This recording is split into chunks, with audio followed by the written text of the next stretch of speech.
एक समय की बात है, एक शांत और हरे भरे जंगल में एक दयालु और मेहनती लकड़हारा रहता था। हर दिन वह ऊंचे ऊंचे पेड़ों के बीच से चलता हुआ अपनी पुरानी लोहे की कुल्हाड़ी लेकर काम पर जाता था। हालांकि उसके पास ज्यादा कुछ नहीं था, फिर भी वह हमेशा खुश रहता था और हर काम ईमानदारी से करता था। एक धूप वाली सुबह लकड़हारा एक गहरे और शांत कुएं के पास लकड़ी काटने गया। वह अपनी पुरानी कुल्हाड़ी से बार बार लकड़ी काट रहा था, तभी अचानक उसका हाथ फिसल गया। कुल्हाड़ी उसके हाथ से उड़कर सीधे कुएं में जा गिरी। छपाक! लकड़हारा घबरा गया। उसने कहा, अरे नहीं, यह तो मेरी इकलौती कुल्हाड़ी थी। अब मैं काम कैसे करूंगा? वह कुएं के पास बैठ गया, बहुत दुखी और परेशान, और सोचने लगा कि अब क्या करेगा। तभी अचानक कुछ जादुई होने लगा। कुएं के पानी से एक हल्की चमक उठी, जो धीरे धीरे और तेज होती गई, और तभी एक शानदार और चमकता हुआ रूप पानी से बाहर आया। वह थे कुएं के देवता। कुएं के देवता ने अपने हाथ में एक चमचमाती हुई सोने की कुल्हाड़ी पकड़ी हुई थी। उन्होंने गहरी और कोमल आवाज में कहा, भले आदमी, क्या यह सोने की कुल्हाड़ी तुम्हारी है? लकड़हारे ने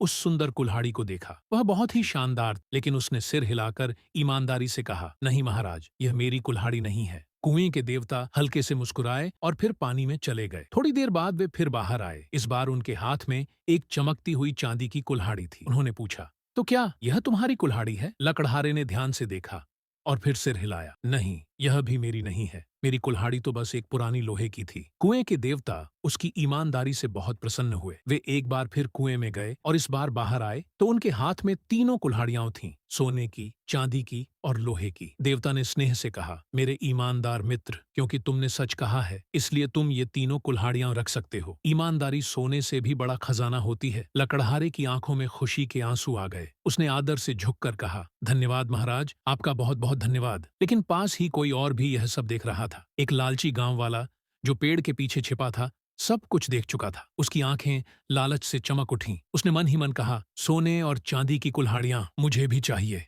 वह दौड़कर कुएं के पास गया और अपनी कुल्हाड़ी कुएं में फेंक दी। फिर वह थोड़ी देर इंतजार करने लगा, दुखी होने का नाटक करते हुए। जैसे पहले हुआ था, वैसे ही फिर से जादुई चमक दिखाई दी और कुएं के देवता पानी से बाहर आए। इस बार देवता ने सोने की कुल्हाड़ी उठाकर पूछा, क्या यह तुम्हारी कुल्हाड़ी है? लालची आदमी बिना सोचे चिल्ला पड़ा, हाँ हाँ, यही मेरी कुल्हाड़ी है। कुएं के देवता की आंखें सख्त हो गईं। वे सच्चाई समझ गए। उन्होंने कड़े स्वर में कहा, तुमने झूठ बोला है। लालच का कोई इनाम नहीं होता। एक तेज चमक के साथ कुएं के देवता गायब हो गए। लालची आदमी खाली हाथ रह गया, यहाँ तक कि उसकी पुरानी कुल्हाड़ी भी नहीं बची। उधर ईमानदार लकड़हारा खुशी खुशी अपने घर लौट गया, सोने, चांदी और लोहे की कुल्हाड़ियां साथ लेकर। उसे गर्व था, खजाने का नहीं, बल्कि सही काम करने का। और उस दिन के बाद गांव के हर व्यक्ति ने एक जरूरी सीख सीखी, ईमानदारी हमेशा सच्चा इनाम देती है और लालच कभी नहीं जीतता।